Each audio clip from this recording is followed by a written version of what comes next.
Welcome home demonstrations at Tehran's international airport are never spontaneous.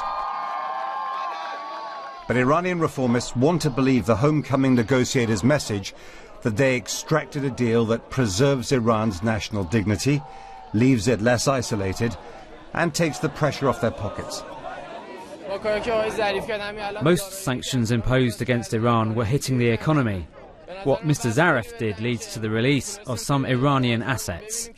I think everything is going to get better.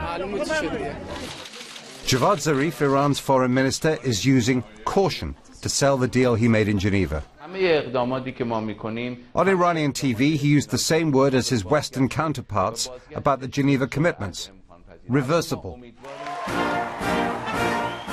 In the US, President Obama is also sounding cautious, but there's a tantalizing chance that an agreement on Iran's nuclear program could become something much bigger.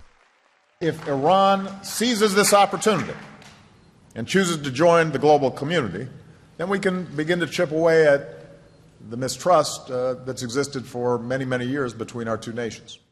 The Americans have an uphill job selling the Geneva deal to their allies in the Middle East. On the other side of the Gulf, Saudi Arabia believes Iran is misleading America and its Western allies. The Saudis and the Iranians are in their own Cold War. In Syria, the Saudis back the rebels and Iran backs the regime. Israel has said it's not bound by the deal. It could try to block any permanent agreement with Iran that doesn't dismantle Iran's nuclear facilities. The final aim of the diplomatic process cannot be only to prevent Iran from producing nuclear weapons,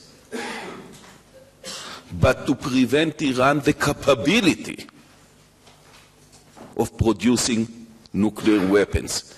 It sounds similar, but it's totally different. For the British government, this is an opportunity for all the West's allies to end a smouldering crisis that seemed to be heading for war.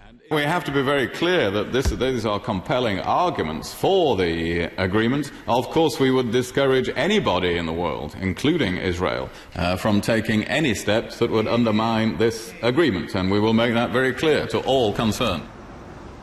It took long hours in closed rooms in Geneva to get this preliminary agreement.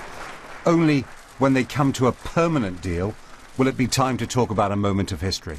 Jeremy Bowen, BBC News.